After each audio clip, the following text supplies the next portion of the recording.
지금부터 관객분의 질문을 좀 받으려고 하는데 앞서 설명해드린 것처럼 네, 선물이 있습니다. 네, 그러면은 네, 질문 있으신 분 손 들어주시면 마이크를 빨리 전달해드리도록 할게요. 네. 네, 세 번째 관객분 네. 안녕하세요. 저 김선영 배우 팬이라서 보러 왔는데 너무 멋진 영화 감사합니다. 와.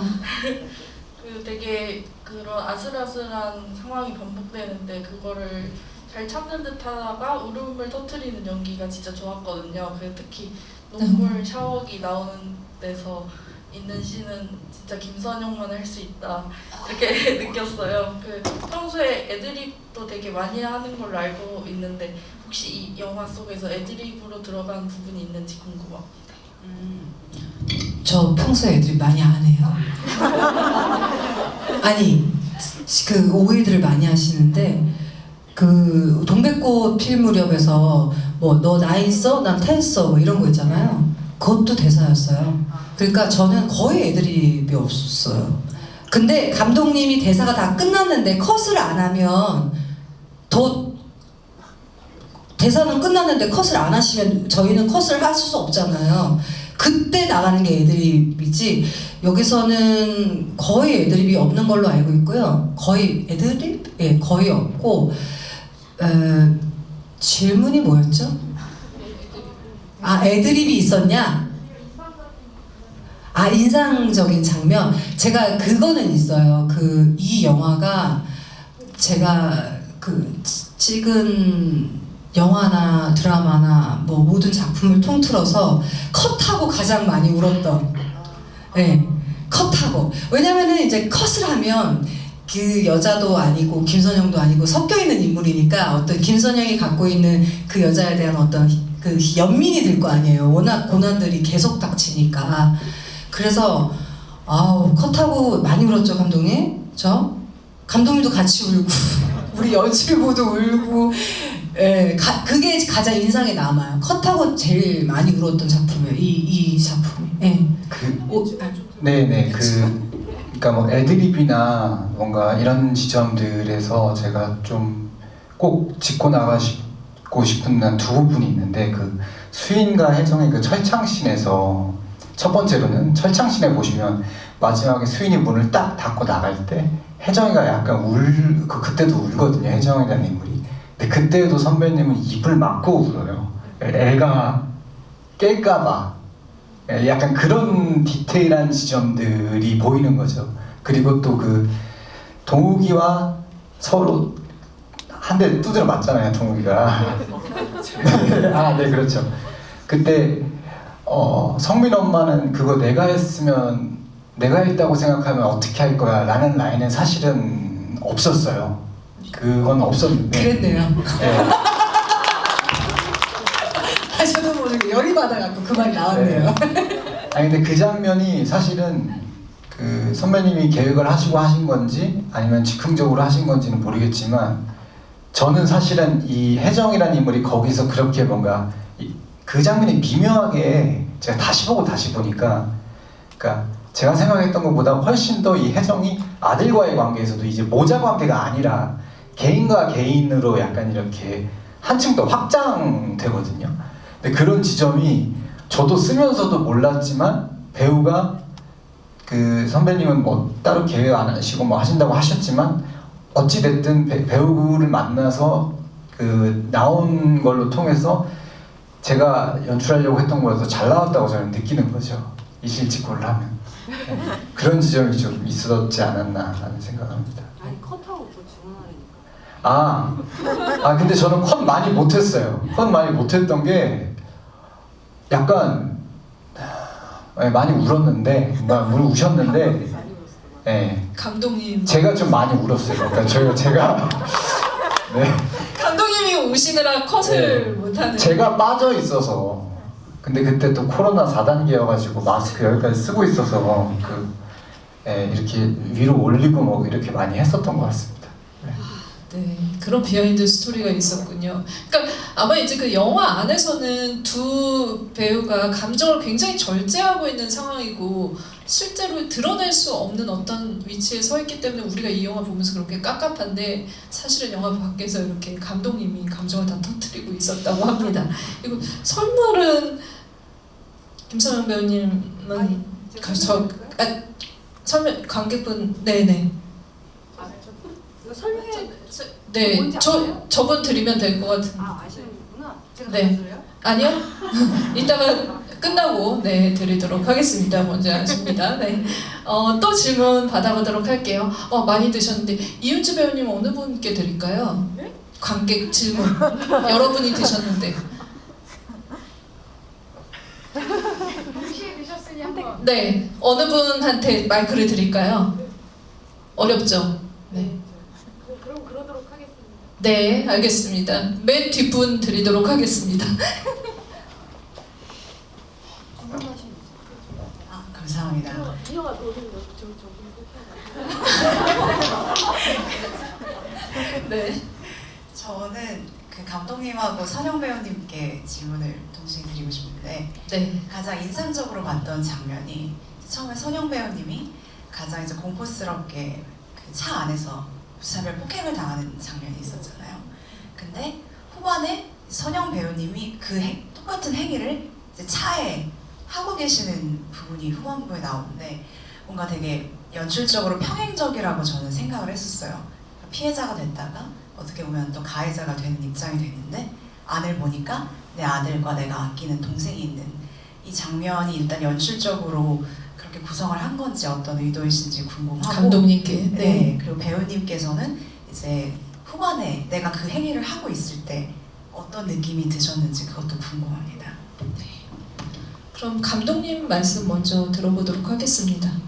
이게 사실 드라마와 같이 러닝타임이 긴 시간들에 비해서 영화는 2시간에 어떻게든 채워 넣어야 되거든요. 그렇다고 해서 뭐 긴 서사에 쓰는 시간이랑 사실 2시간짜리 쓰는 거랑 어떤 면에서는 되게 시간이 비슷합니다.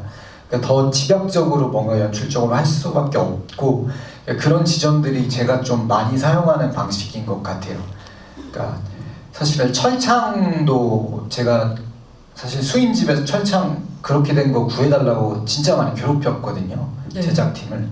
그래서 그런 것들이 좀 영화에 보면 좀 많이 나올 거예요. 그게 뭐 이렇게 알아봐 주시면 너무 감사드리고 몰라봐 주셔도 뭐 그냥 영화가 워낙 막 빠르게 지나가니까 그냥 지나가는 건데 그런 요소들을 좀 많이 심어 놓은 영화이기도 해서 그런 것들을 보는 재미도 찾아보시는 재미도 있을 것 같습니다. 네. 그 김선영 배우님께도 그 장면. 그 아들 창문 두드리는 거 할 때 제 감정이 뭐였냐? 처음에는 그 사람을 쳤는데 내리지를 않잖아요. 그러니까 이거는 거의 살인행위잖아요. 근데 제가 또 얼마 전에도 그런 비슷한 일도 당했고 그거에 대한 그 분노로 진짜 이렇게 눈이 돌아서 정말 너 죽고 나 죽자라고 갔는데 두리두리다 보니까 족이 안 된다. 아들이랑 수인이 있어가지고 이거를 어떻게 해야 되나 하는데 바로 창을 깨갖고 내 아들을 그 유리 파편 내가 당한 거랑 똑같이 끄집어내잖아요. 와, 그거 엄청 공포스럽죠. 내가 당했던 것보다 더 공포스러운 느낌이었던 것 같아요. 내 아들을 저 상황에서 이 집단들이 밟을 수도 있고 잘못하면 죽을 수도 있잖아요. 사람들 돌아버리면. 그러니까 제가 이렇게 당했던 그 폭력의 그 공포보다 내 아들이 끌려나갈 때 그 빵 깨지고 얘를 딱 데려오는데 와 그때 느꼈던 건 훨씬 더 공포스러웠던 것 같아요. 그거는. 네.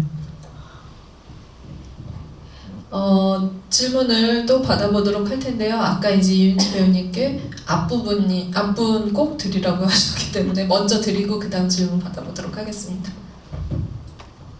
네, 저도 질문이 2개인데요. 우선은 감독님께 질문을 드리면 그 그 디테일 부분을 이제 신경 써서 봐주십사지 요청을 드렸었는데 마지막 번에 카페에 원 오브 어스라는 카페가 있어요. 그래서 혹시 그것도 우리의 삶의 어떤 그 사람들의 이야기를 얘기하는 건가요? 카페 명에 대한 의미가 궁금하고요. 그다음에 두 번째는 질문을 하면 아마 그 이화정 저널리스트분이 좀 눈치챌 수도 있는데 이제 집이라는 공간을 5글자로 표현하면 드림 팰리스라고 표현을 해요. 그래서 혹시 배우분들 세 분께서 집을 5글자로 표현하면 어떻게 표현하고 싶은지 궁금합니다. 어려운 질문을 주셨네요. 네, 배우님들 두뇌 풀 가동해야 되는. 그러면 감독님께 일단 먼저 그 원 오브 어스, 네, 감독님이 설계한 어떤 그 모든 것들 중에 하나인지 얘기를 좀 들어보면서 너무 어려운 질문 주셨으니까 감독님께 이 아파트 이름을 드림 팰리스로 지은 이유도 네, 좀 들어보면서 배우님들 네, 답변 네. 생각해 주시기 바랍니다. 예, 일단은 원오버스는 실제 저희 공간 이름이었어요. 그런 것들, 그러니까 원오버스라는 이름에서 어떤 의미를 주는 건 없고요.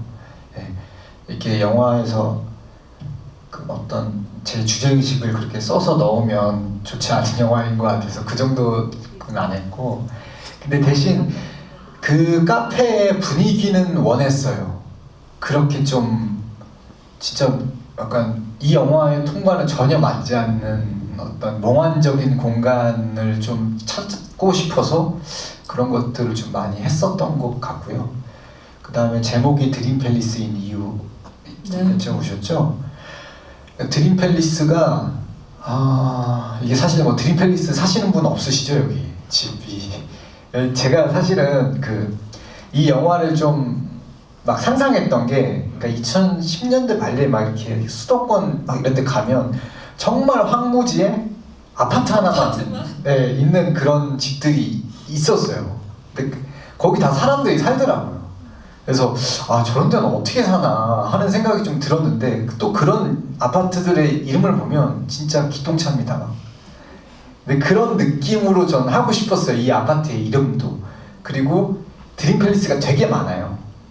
네, 그런 어떤 빌라나 이런 거에 그 드림 팰리스라는 제목이 네. 네, 그래서 좀 이게 뭐 어디 막 우리가 생각하는 그런 뭐 A급 건설사가 지은 것 같지도 않고 뭐 그런 곳인데 뭔가 드림 팰리스고 이름은 뭐 저 삶은 어떨까, 저 황무지 같은 데서 사는 저기서 꿈을 펼쳐나가려고 하는 삶은 어떨까 하는 것 때문에 드림 팰리스를 정했던 것 같습니다. 네. 네.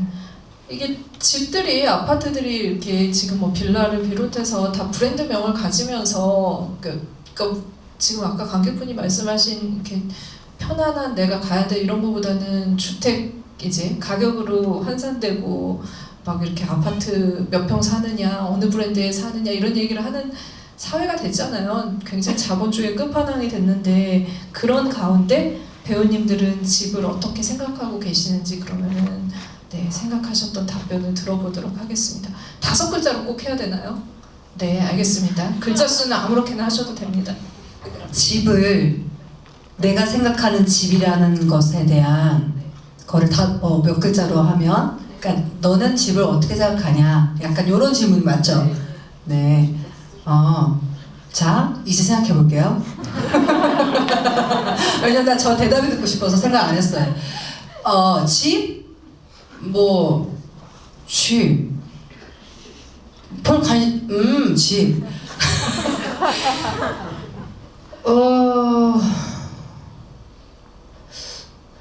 집 별로 의미 없어요 저한테. 전 집이 없거든요. 뭐 집이 있을 것 같죠. 부유해 보이죠. 부유하지 않습니다. 집 별 관심 없어요. 크게. 왜? 어떻게? 5글자로 해? 관심 없음. 조금 있음. 딸이 있으니까. 이런 분들도 있으신 거죠? 연기에 관심이 많으십니다. 연기만 평소 거의 생각하세요. 맞죠? 네. 그림도 그리세요. 요즘 그림에 엄청 관심 있어요. 아니 그렇잖아요. 우리가 어디에 가치를 두느냐의 문제에 있어서 사실 대다수의 사람이 그 지금 한국 사회는 집이라는 주택이라는 이런 것에 관심을 가지고 그거에 가치를 두어야 된다라고 좀 등 떠미는 사회이기도 한 것 같아요. 집을 마련해두지 않으면 굉장히 불안에 떨게 되는. 그러나 김선영 배우님은 예전에 젊을 때도 연기에 관심을 가졌고 지금도 연기에 관심을 가지고 요즘은 제가 알기로 막 스케치북이랑 화구 같은 걸 사서 그림을 그리시고 계십니다. 네, 이은지 배우님.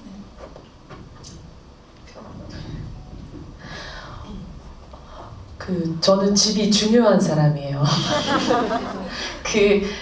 당연히 자가냐 전세냐를 떠나서 오늘 아침에 근데 저는 진짜 오늘 하필이면 또 오늘 아침에 제가 감독님과 문자했지만 되게 아찔한 그 기분을 느끼게 하는 일이 있었던 것 같아요. 서울에서. 그쵸? 그래서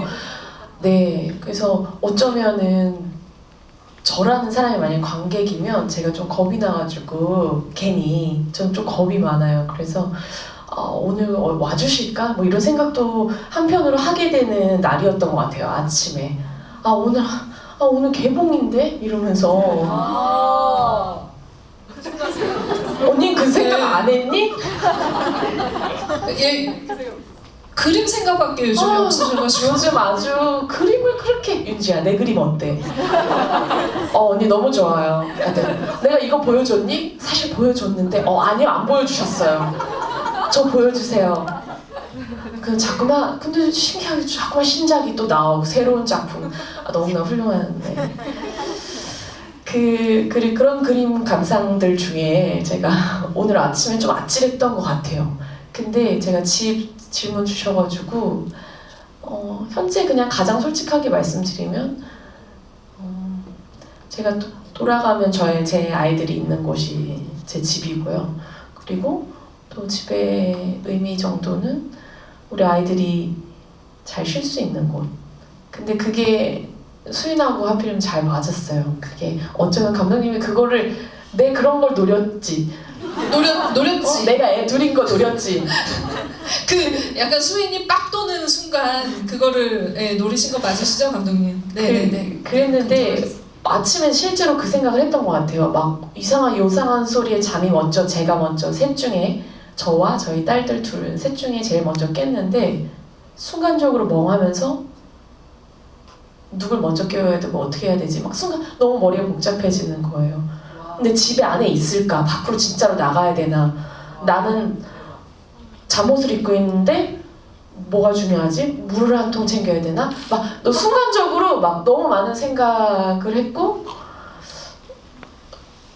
잠옷을 입고 있으니까 어떡하지? 속옷은 빨리 입어야 되나? 이런 생각도 했어요. 나가야 되니까. 제가 좀 경황이 없는 답인지 모르겠지만 무튼 하필이면 오늘 아침 그런 생각을 하게 하는 제 공간 우리 아이들이 좀 더 잘 수 있으면 참 좋을 텐데 라고 생각하는 그런 마음이 있는 공간이 저한테는 집인 것 같습니다. 그러니까 네. 되게 물리적 공간인 것 같지만 결국에는 가족들이 같이 엮여 있는 그런 곳이어서 아마 이제 그런 불안감 같은 것들을 더 크게 그 시간에 무슨 생각, 그림 생각 그 시간에 아침에 우리 매니저한테 이제 저 내려오라고 아침부터 저 시내타운 막 생방송 있거든. 매니저가 내려오라고 전화 와서 전화가 뭔 일이야? 좀 알아봐줘. 그랬죠. 그래서 조금 더 잤어요. 네, 최민영 배우님. 네. 저는 5글자로 열심히 생각을 하고 있었어서 네네. 네. 영어도 됩니다. 영어도. 네. 근데 저는 아직 그런 거에 대해서 고민을 해보진 않아서 어떤 부동산적인 측면으로 생각은 안 해봤고 그냥 돌아갈 자리라고 생각을 해봤는데 저도 집이 좀 재충전을 많이 하는 그런 공간이어서 일이 끝나든 여행이 끝나든 아니면 하다못해 친구들이랑 놀고 나서도 조금 항상 집에 가고 싶다라는 생각이 마지막에는 있는 것 같아요. 그래서 결국에는 집이 있어야 좀 집에서 재충전을 해서 또 나가고 그런 것 같아서 그렇습니다. 네. 돌아갈 자리 멋있죠. 굉장히 그 5글자를 네, 고지고대로 잘 해석을 해주신 최민영 배우님께 박수 부탁드리겠습니다. 네, 관객분의 어려운 질문을 무사히 넘기고 다음 질문 받아보도록 할 텐데 이번에는 좀 네, 이윤지 배우님과 최민영 배우님께도 질문을 해주실 분이 있으시면은 네, 질문 좀 받아보도록 하겠습니다. 네, 네, 두 번째 줄 관객분. 네. 조금 세 분께 그냥 공통적으로 드리고 싶은 네. 질문 아닌 질문인데 영화 자체가 약간 열린 결말로 끝난 것 같은데 이제 배우님들도 관객으로서 이 각자 세 캐릭터를 보셨을 텐데 그러면 각자 맡은 캐릭터가 앞으로 살아갈 인생에 대한 한마디 같은 게 궁금합니다. 각 캐릭터에게 해줄 네, 해주고 말인가요? 싶은 말 앞으로 그 캐릭터에게. 네, 오늘 질문이 굉장히 고차원적이고 철학적이고 어렵습니다. 감독님 이렇게 어려운 영화를 만드셨어요. 네. 죄송할 건 아니고 네. 그러면 최민영 배우님 먼저 그러면 네. 동욱에게 한마디 앞으로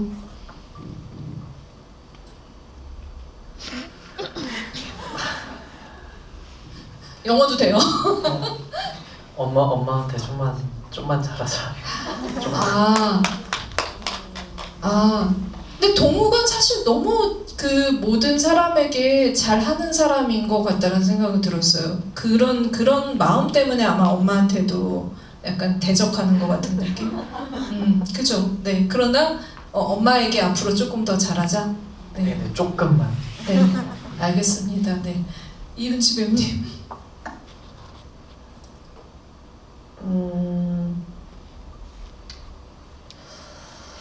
제가 한 번만 더 수인이 만나고 싶다고 생각한 적이 있거든요.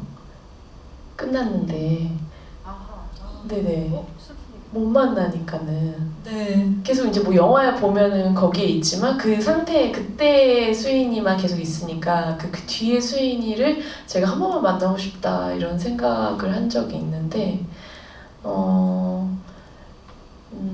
제가 그냥 같이 애 키우는 엄마로서 내가 있잖아 정도의 얘기를 해주고 싶어요. 약간 박수 한번 부탁드릴게요. 내가 있잖아. 네, 김선영 배우님. 묵묵하네요. 저 안 울어요. 네. 제가 조금 딴 얘기인데 요즘 제 스스로 하는 유행어가 좀 오늘도 우리 윤지 씨한테도 하고 심심하면 친구들한테 하는 얘기인데 나한테 이래라 저래라 하지 마 이렇게 얘기해요. 농담으로 진담으로 동시에. 나한테 이래라 저래라만 안 하면 난 무슨 얘기든 돼 이렇게 말하거든요. 그래서 이래라 저래라 하라고 저한테 질문 주신 건 아니겠지만 그분한테는 사실 뭐 대화할 수 있는 건 아니잖아 사실. 근데 제가 했던 인물이기 때문에 조금 나는 다 이해해 라고 말할 수 있겠죠? 그런데 그 말을 하고 싶어요. 그러니까 덕분에 내가 하나의 세계를 더 알았다. 네 덕분에 그런 제가 개인적으로 배우로서 그렇습니다. 네. 박수 부탁드리겠습니다. 질문을 딱 하나만 더 받아보도록 할게요. 네, 마지막 질문입니다. 네, 두 번째 줄 관객분.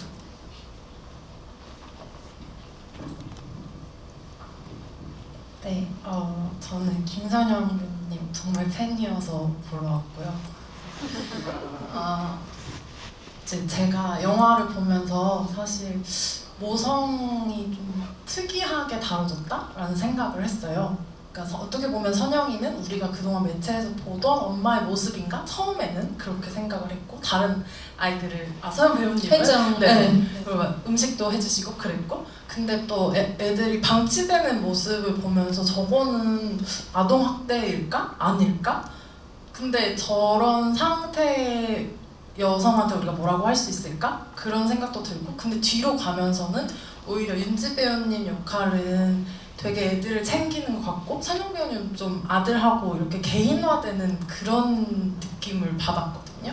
그래서 이제 뭐 누구든지 모두에게 드리고 싶은 네네. 질문인데, 이 영화에서 전체적으로 다루고 있는 모성이나 여성이 이런 상황에 처했을 때 어떠한 메시지를 주고 싶으셨던 건지, 아니면 느꼈던 감정? 네, 그런 것들을 여쭤보고 싶습니다. 네네. 그럼 두 분께 모두 들어보도록 하겠습니다. 각자의 입장에서. 네. 윤지 배우님 먼저 드릴까요? 네.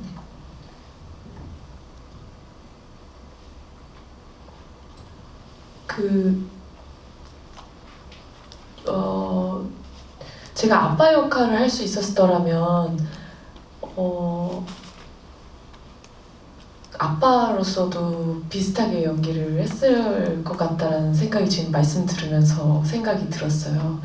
그러니까 그냥 저는 엄마여서 애들을 사랑한다기보다 이제 제가 이제 부모된 자격으로서 언제나 이제 어떤 모든 행동들이 출발을 하는데, 대신에 엄마이기 때문에 훨씬 더 생활과 이제 상황적으로, 아빠는 회사를 갔었더라면 이렇게 사별한 상태로 나오지만 훨씬 더 많은 시간을 제가 스스로 이은지로서 엄마로서 살 때도 아빠에 비해서 상대적으로 아이들과 물리적인 시간을 되게 많이 나누고 되게 속속들이 알고, 그런 것들이 아이들을 이제 양육하는데 되게 많은 영향을 미치거든요. 그게 이제 어떤 엄마의 사랑, 모성이라기보다는 제가 연기를 할 때는 그 아이들의 삶을 누구보다도 지금은 이제 부모 중에 모만 남아있는 상황에서 누구보다도 가장 응원하고 가장 좀 더 좋은 환경으로 배 골지 않게 잠 잘 수 있게 더운 날 선풍기도 언니가 틀어주는 것처럼 그런 그냥 내가 할 도리를 하는 그냥 부모의 모습을 연기하고 싶었던 것 같아요. 그래서 처음으로 내가 아빠였어도 비슷한 아빠가 나왔을 수도 있겠다. 어차피 제가 연기를 하는 거라면 그런 생각이 드는데 제가 맞게 대답한 건지 잘 모르겠습니다. 김선영 배우. 감사합니다.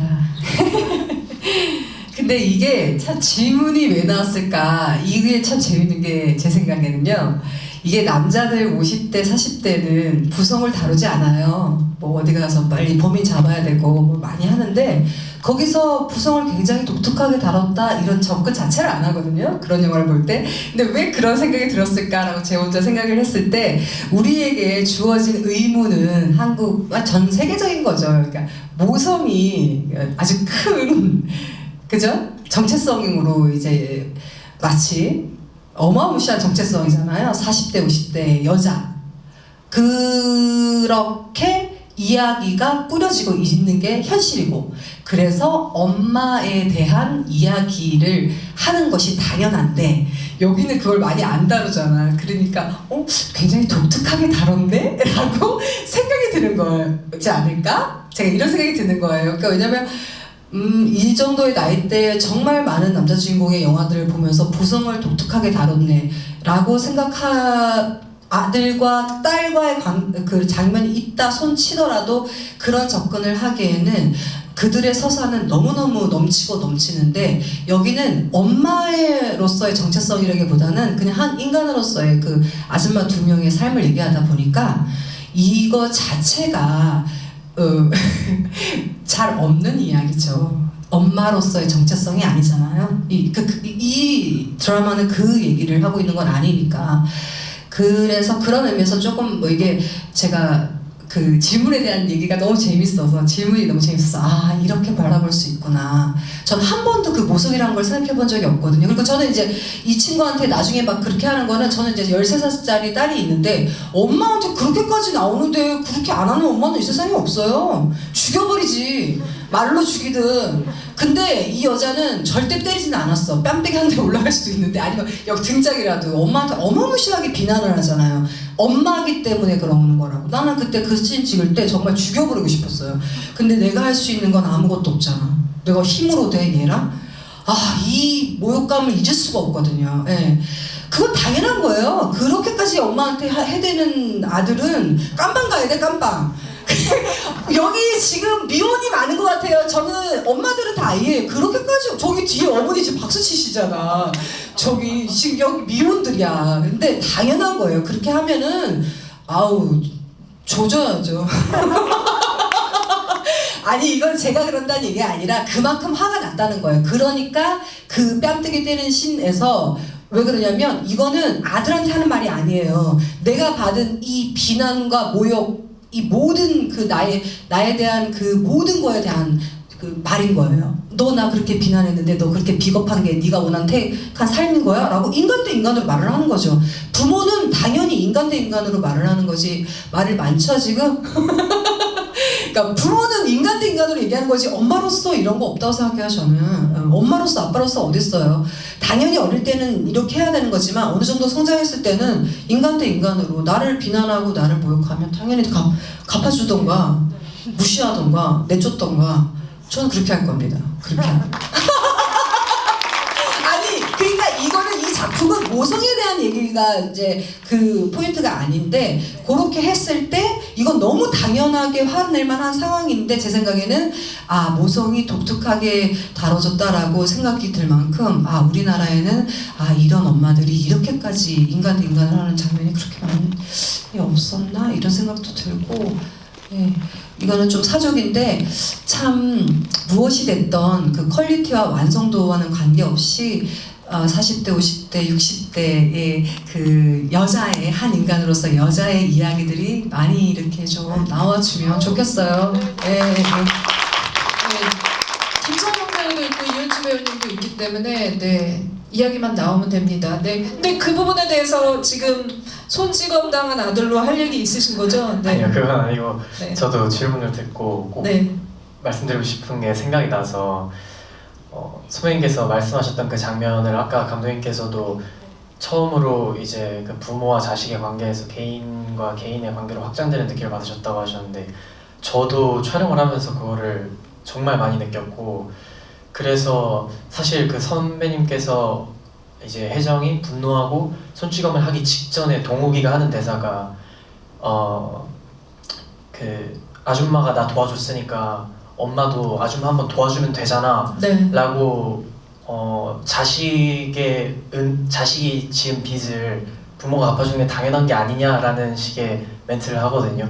그런데 그 뒤에 이제 완전 개인적인 감정으로서 이제 엄마가 그렇게 나오셔서 그게 그때 제 기억으로는 아까 말씀하셨다시피 한 두 번째, 세 번째 테이크 때부터 나온 애드립이었는데 그때 제가 막 한 번도 운 적이 없었는데 그 씬을 찍을 때 그 처음으로 하고 그때 막 울었던 기억이 나요. 왜냐면 처음으로 작품을 찍는 내내 엄마가 너무 밉고 왜 아까 말씀하셨던 것처럼 왜 저 사람은 분리수거도 안 하고 사람들한테 저렇게 하고 이기적이고 라는 생각만 하다가 처음으로 엄마의 아픔과 이 엄마가 개인적으로 내 엄마로서가 아니라 개인적으로 느낀 감정들을 뿜어내셨어서 그때 좀 많이 동욱으로서도 많이 좀 감정이 동했던 그런 기억이 있습니다. 네, 배우님께 또 박수 한번 부탁드릴게요.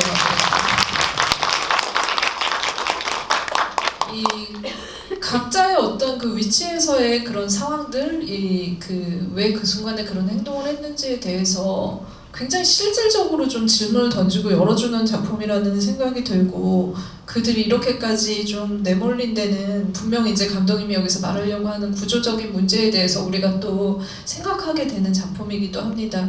드림 팰리스라는 굉장히 좋은 어떤 그 제목 아래에서 그런 그 공간 아래서 굉장히 힘들게 매일매일 노동 현장이든 아니면 우리는 지금 이 자본주의든 어떤 방식으로든 투쟁하면서 살아야 되는 게 아닌가라는 생각이 들어서 힘들지만 많이 질문을 좀 이 질문들을 생각해봐야겠다는 생각이 들었어요. 오늘 이렇게 관객분들이랑 개봉 첫날 토크하셨는데 마지막으로 또 이렇게 이 작품 오늘 공개된 그 당부도 될 수 있을 것 같기도 하고 네. 마지막 한 말씀 들어보도록 하겠습니다. 네, 작품 정말 이 배우들과 스태프들이 뼈를 깎아서 만든 작품이고 어떤 작품이든 그렇겠지만 정말 다들 정말 마음속으로 깊이 애정하는 거를 저도 감독으로서 정말 많이 느끼거든요. 그래서 그런 마음들이 관객분들한테도 좀 전해졌을까 너무 궁금하고요. 그리고 이런 영화들이 사실 지금 좀 많이 봐주시고 입소문도 많이 내주시면 좀 더 네. 극장에 오래 걸릴 수도 있거든요. 그래서 자, 영화가 괜찮으셨다면 제가 지금 잡상 같아요 지금. 네, 영화가 괜찮으셨다면 좋은 피드백도 많이 남겨주시고 해주시면 정말 감사드리겠습니다. 네. 네, 오늘 분양 막 시작했습니다. 많이 입소문 내주세요. 네, 박수 부탁드립니다. 최민영 배우님, 네. 네. 개봉 첫날 와주셔서 긴 시간 이야기 들어주셔서 감사하고 영화가 좋으셨다면 입소문 많이 부탁드립니다. 네, 감사합니다. 알겠습니다. 넷플릭스 보시는 많은 분들이 좀 봐주셨으면 좋겠다는 생각을 얹어서 하면서 이윤지 배우님. 네, 오늘 너무 감사하죠. 그냥 와주셔서 감사하다는 말씀만 정말 거듭 몇 번이고 드리고 싶은 마음입니다. 감사합니다. 정말 여기 저희 아군이 몇 명인지 모르나 이 시간까지 안 나가시고 앉아 계신 거에 대해서 정말 감동스럽네요. 저는 진짜 이 알록달록한 의자에 앉은 이 모습을 잊지 않겠습니다. 여러분 범죄도시 3를 보러 가셨어야 되는데 왜 여기로 오셨나요? 낮에 보시고 오셨구나. 너무너무 감사합니다. 여기 앉아 계셔주셔서 진짜로 제가 살면서 이런 날이 오겠어요? 오겠지 뭐. 네, 하여튼 너무 감사합니다. 너무 감사합니다. 네. 네, 다시 한번 아시아 필름 페스티벌 수상 축하를 드리면서 오늘 그 질문을 굉장히 많이 주셨는데 세 분만 선물을 드릴 수 있어요. 그래서 배우님들께서 좀 인상적인 질문 한 분씩 뽑아주시면 좋을 것 같은데 아까 첫 질문하신 분께는 하나 드릴게요. 제가 아까 드린다고 했어. 두 분만. 네. 저분. 네네네. 네, 세 번째 줄 뽑으셨고 어느 분이 한 분 뽑아주세요. 네. 모성. 네. 네. 그러면은 당첨되신 분들 축하드립니다. 네. 그냥 당첨 축하드립니다. 저희 배우님과 감독님께서 이 엔차갈람 촉구를 하셨는데 꼭 이 작품 진짜 오랜만에 나온 굉장히 생각할 거리도 많고 진짜 감독님의 패기가 느껴지는 작품입니다. 그리고 뭐 배우들의 연기는 두말할 것도 없고 제가 지금 뭔가 이렇게 팔 것 같은 그런 느낌이 드는데 꼭 많이 주변에도 소문 내주시면 감사하겠습니다. 감사합니다. 네.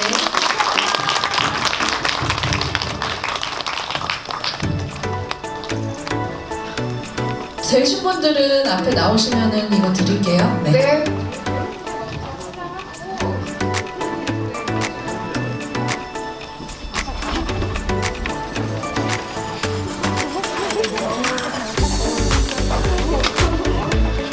잠시